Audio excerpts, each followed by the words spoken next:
parce que képp kuy juddoo Joal tey muy Papa Babou Sarr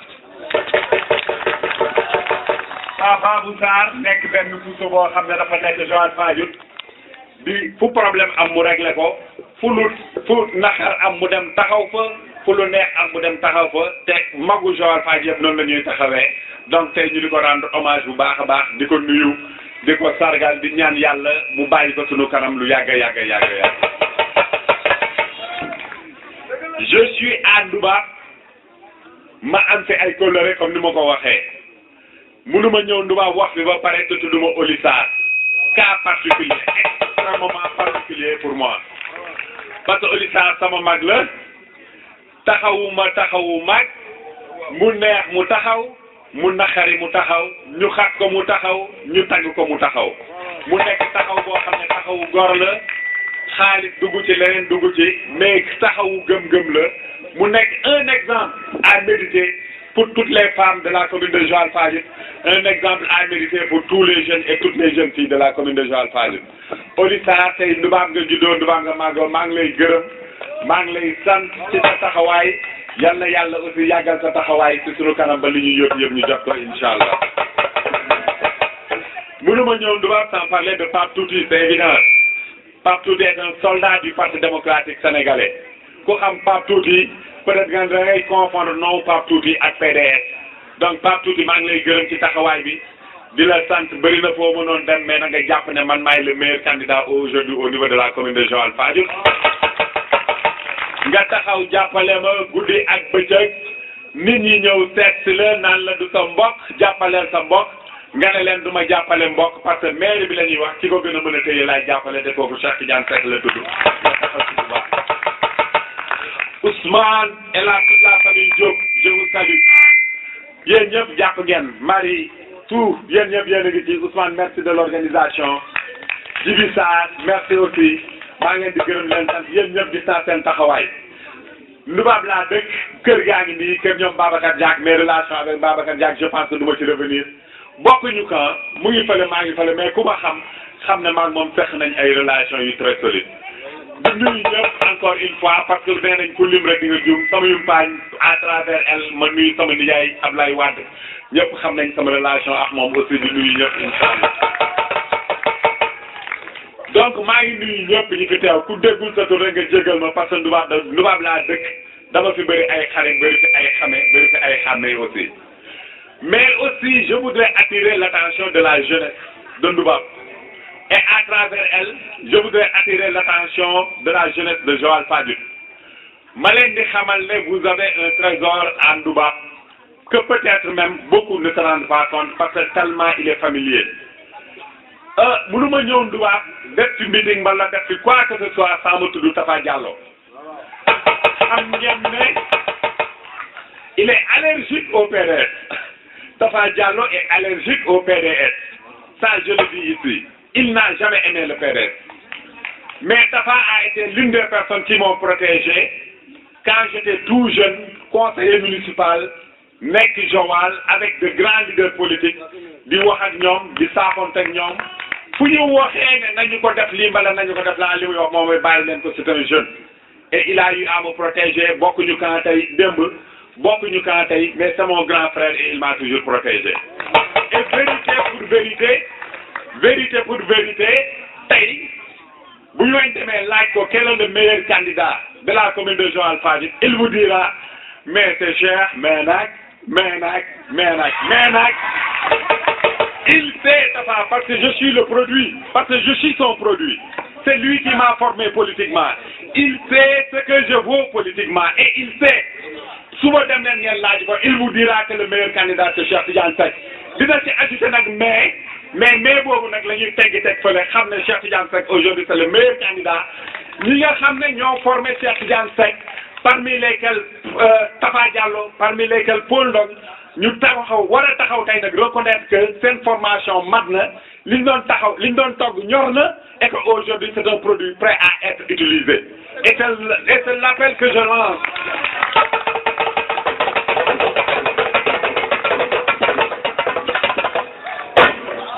et c'est l'appel que je lance à tous les anciens politiciens de la commune de Joal Fadiouth j'ai grandi sous votre ombre, en tant qu'opposant ou en tant que partenaire. Vous m'avez vu grandir, vous m'avez formé. Dans la contradiction, nous, dans la bataille d'un jeune, vous êtes témoins de ma carrière politique. Aujourd'hui, je vous interpelle tous un à un. Dites aux Joaliens si Cheikh Tidiane Seck est capable ou non de diriger la commune de Joal-Fadiouth. Mettons le côté partisan de côté. Mettons le côté partisan de côté. Parti PDS, parti PS, parti leneen ak leneen amul solo. Tous les politiciens de Joal-Fadiouth taxaw leen ngeen wax. ñi xam politique laa wax de. ñi politique Joal-Fadiouth. Je vous demande de vous prononcer pour dire que Cheikh mën na diriger maire bi wala mënu ko diriger. Si un d'entre eux, un laa wax kenn ci ñoom, Louis Samba, Étienne de Fadiouth, Paul Ndong, Tafa Diallo, etc., André Sonko, Doudou Diong, etc., kenn ku ngeen ci tudd laaj leen ko ndax Cheikh mën na diriger Joal-Fadiouth am mënul a diriger Joal-Fadiouth. Pour ci kenn ne mënul diriger Joal-Fadiouth, je retire ma candidature pour ne plus être candidat à la mairie. C'est vous qui m'avez formé. Si aujourd'hui, à mon âge et après toute ma carrière, je ne suis pas capable de diriger la commune de Joal-Fadiouth, c'est parce que vous avez fait une mauvaise formation, c'est parce que vous avez échoué. Et vous n'avez pas échoué. Donc loolu bëggoon naa ko wax mu leer nañ yéen ñi nekk jeune ñu leen di dugal seen bopp ay nit ñu jógee fële kenn xamul leen Joal-Fadiouth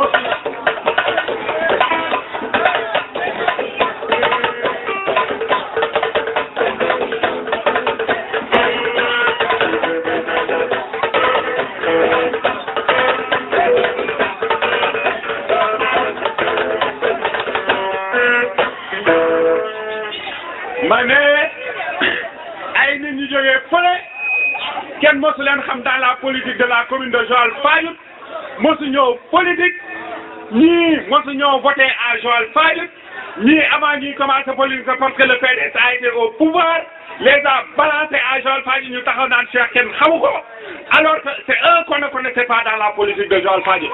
Tous les grands responsables de la commune de Joal-Fadiouth qui ont assumé des responsables, qui ont fait la politique à Joal-Fadiouth, connaissent Cheikh Tidiane Seck. Parce que depuis l'âge de 14 ans, j'ai fait de la politique à Joal-Fadiouth. Et je l'ai fait dans l'opposition, je l'ai fait dans le PDS, quand le Parti socialiste était le puissant parti à Joal-Fadiouth. Donc, dama ne, wax ji yomb na, tey wax yomb na, tey taxaw ne PDS sa yomb na, tey taxaw ne politiciens yomb na, tey taxaw di laaj la mairie de la commune de Joal-Fadiouth yomb na.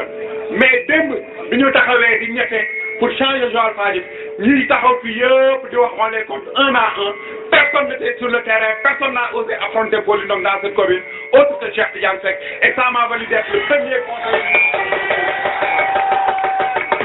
Donc sama loxo ci kaw tey Joal-Fadiouth amul kenn mairie commune de Joal-Fadiouth amul kenn ku ko mën a diriger mieux que moi. Personne ne connaît la ville de Joal-Fadiouth mieux que moi. Personne n'est plus capable que moi de diriger la commune de Joal-Fadiouth. Donc, je voudrais aussi continuer pour parler des autres candidats. Parce que nag wax ji bëri na coow li bëri na ku nekk ngi wax li la neex. Heureusement pour nous, heureusement pour les jeunes, heureusement pour nos femmes, heureusement pour nos militants, dañu leen ne ñun saagawuñu, xastewuñu, xuloowuñu, xeexuñu. Politique la ñuy def, ay arguments la ñu yore, on a un staff scientifique qui réfléchit. Bi ñu demee Simon Fall, c'était avant-hier je crois bien ou hier, nous avons passé 2 heures de temps là-bas à présenter notre programme. Nous avons un programme qui est capable aujourd'hui de développer la commune de Joal-Fadiouth. Un programme réalisable, un programme chiffré et un programme qui est chronométré dans le temps. Et peut-être que fii du ñu am temps wu détaillé ko, mais ñu teewoon salle Simon Fall xam nañu li ñuy wax, mën nañ ko te bu ñu joxee maire bi dinañ ko jël. May wax nag ni ñi ma xam nañ ma, ñi ma xamul xamuñu ma. Képp ku yaakaar ne mën nga ñu xoxatal yaa ngi nax sa bopp. képp ku yaakaar ne mën nga teg ci ñun wax ju ñaaw ñu di la seetaan nga yaakaar ne ragal la mbala leneen la yaa ngi nax sa bopp képp ku yaakaar ne mën nga ñoo tere yegg fi ñu jëm yaa ngi nax sa bopp. J'en appelle aux anciens.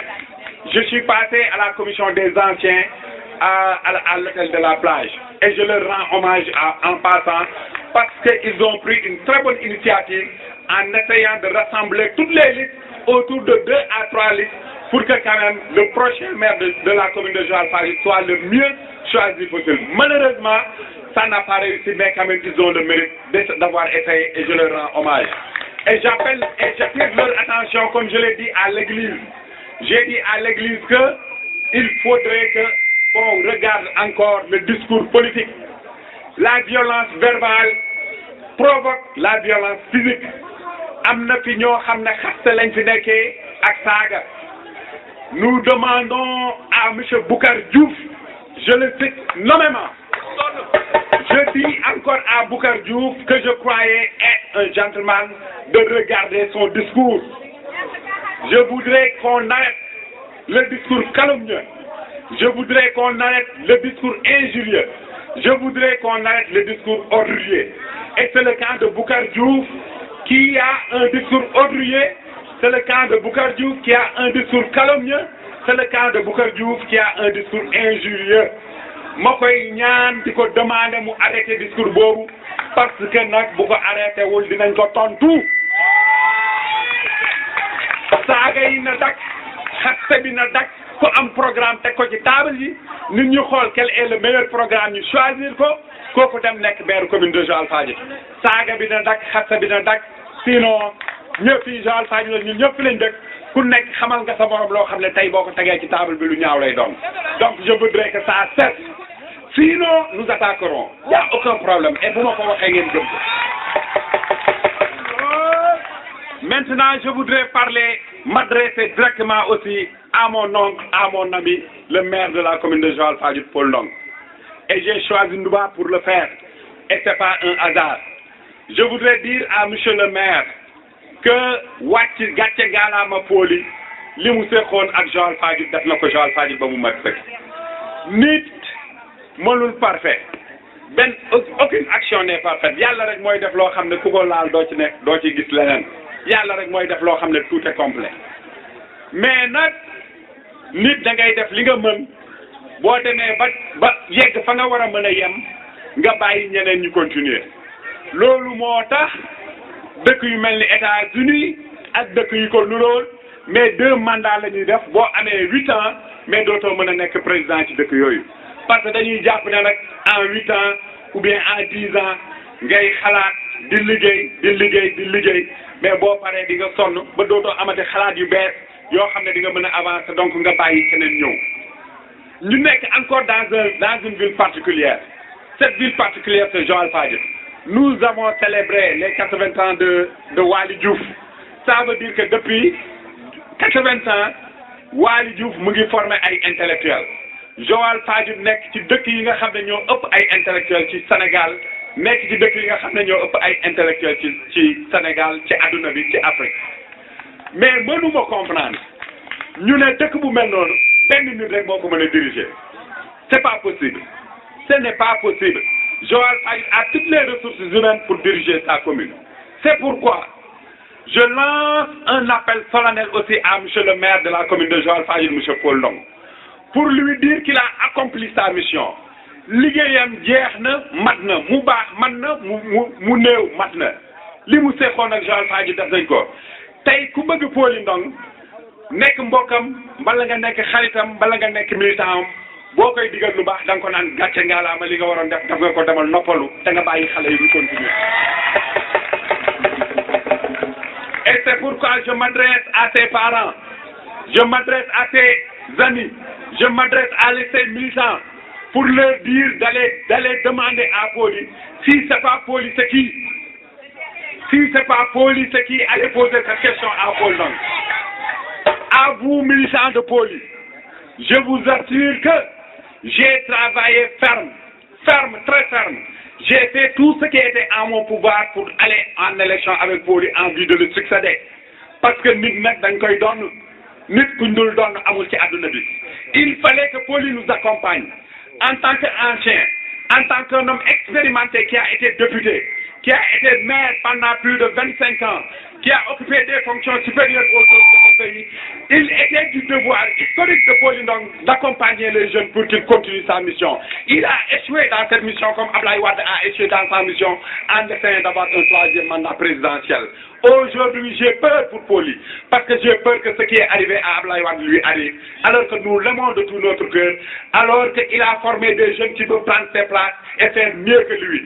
Donc, kuy mbokku Poli, kuy xaritu Poli, kuy militant Poli, tey Poli moo ko wax nit ñi di ko dégg nee na Joal Fadiouth ba mu mat sëkk Cheikh Tidiane Seck la fi wóolu pour mu diriger maire commune de Joal Fadiouth ak képp kuy militant Poli képp ku gëm Poli képp ku xam Poli Cheikh Tidiane Seck mooy sa candidat man nga war a voter parce que je suis le continuateur de l'action de Poli.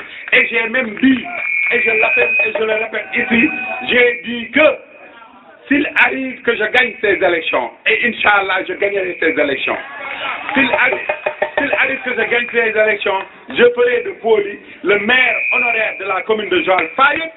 fu ñu jaaxlee dem mu xelal ñu bu ñu amee lu ñuy laajte ñu dem laaj ko bu ñu amee fu ñu koy yóbbu ñu yóbbu ko te loolu mooy rôle am tey mais rôle am tey nekkaat candidat au niveau de la mairie de Joal Fadiouth.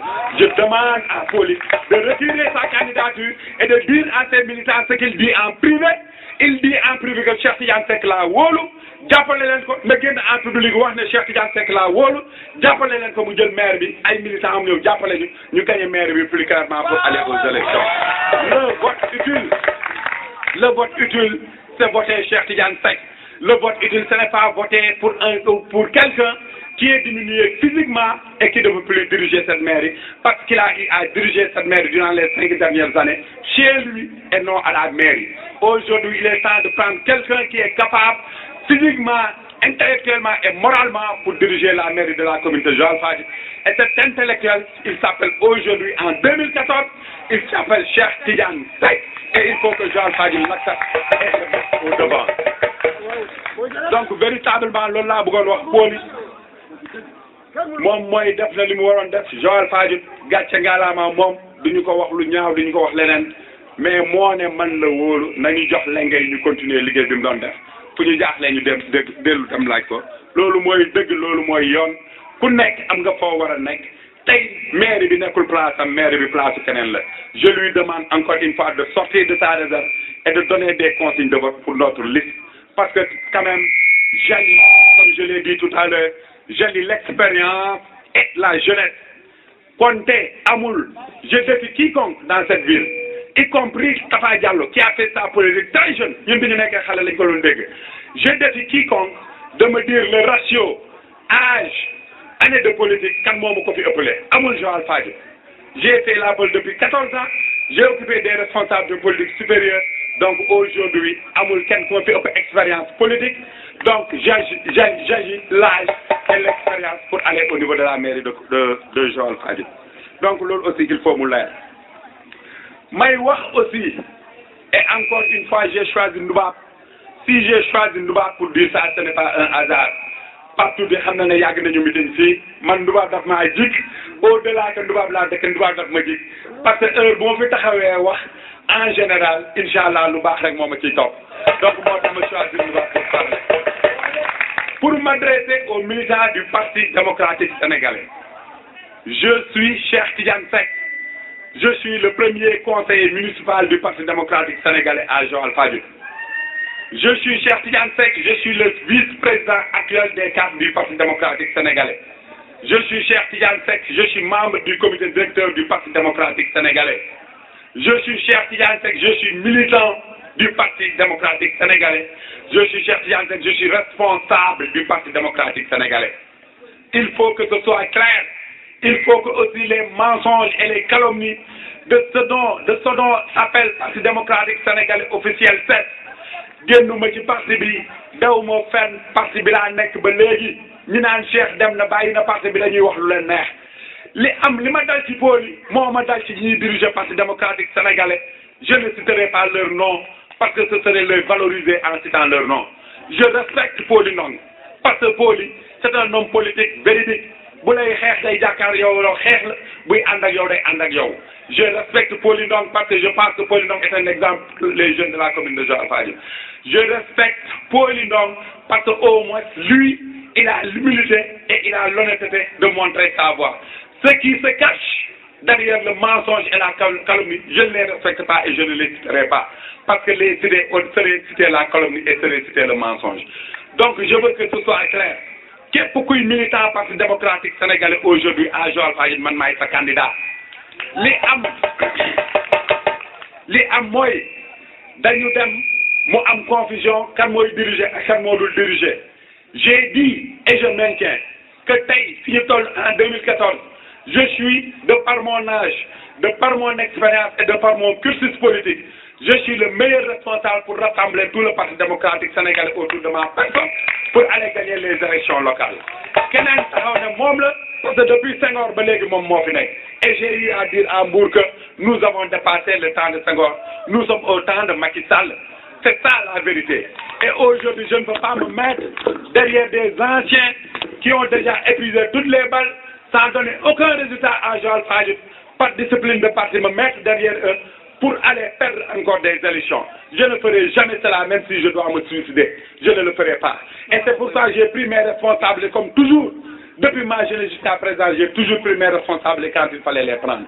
Cette fois aussi, j'ai pris mes responsabilités pour aller emprunter un petit parti qui appartient à un ami, faire ma liste UFN, Sophie Joal-Fadiouth, pour aller à l'assaut de la mairie de la commune de Joal-Fadiouth et Inch'Allah, nous allons gagner ces élections. Et Cheikh Tidiane Seck deviendra le maire de la commune de Joal. Loolu mooy li am ci PDS tey comité directeur du PDS buy réunir damay dem toog les cadres du PDS bu ñuy réunion man maay diriger la réunion des cadres du PDS ba tey fi ma taxaw di wax ak yéen nii donc may wax militant au PDS Joal-Fadiouth bu leen kenn nax seen candidat c'est votre militant. C'est votre responsable, c'est le membre du comité directeur, il s'appelle Cheikh Tidiane Seck et il est militant du PDS, il restera militant du PDS, il était militant du PDS avant les élections, il est actuellement militant du PDS et il sera demain, après les élections aussi, il sera militant du Parti démocratique sénégalais. Donc loolu aussi il faut ñu leeral ko il faut ñu leeral ko mu leer ci bopp nit ñi di wax naan Cheikh bàyyi na PDS dem na feneen fu nekk yóbbu nañ ma fa mais mosuñu maa gis fenn parce que PDS laa nekk. donc loolu aussi ma bëggoon mu leer ci bopp nit ñi pour ñu xam fan la ñu jëm maintenant je pense que mbir mi neex na Pierre je vous salue je vous remercie je m'honore de votre amitié je m'honore de votre tenue dans cette ville je m'honore de ce que vous faites culturellement dans cette ville et vous le savez très bien nous avons un programme culturel très ambitieux et vous êtes l'un des piliers de ce programme culturel si jamais il arrive que nous gagnions la mairie de la commune de Joal-Fadiouth. À travers Pierre, je salue tous les acteurs culturels. Joal est une ville culturelle et il faudrait que la culture continue à faire vivre Joal-Fadiouth. Maintenant, nous avons un programme très ambitieux. Et le premier point de ce programme n'est rien d'autre que la bonne gouvernance et une gestion saine des ressources de la mairie. Parce que nag bu caaxaan demee dëgg des Joal am na géej port baa ngi fi Xelkom Tamba Joal am na ay tool Joal am na touriste Joal am na ay oto tout à Joal-Fadiouth macha allah Joal naan na li ci des moom mooy gérer ko gestion boo xam ne dinañ mën a jël xaalis bi delloo ko ci nit ñi c'est pourquoi nous disons que bu ñu falee 2 ans après notre élection nous allons tripler le budget municipal qui est aujourd'hui de 500 millions de francs CFA et si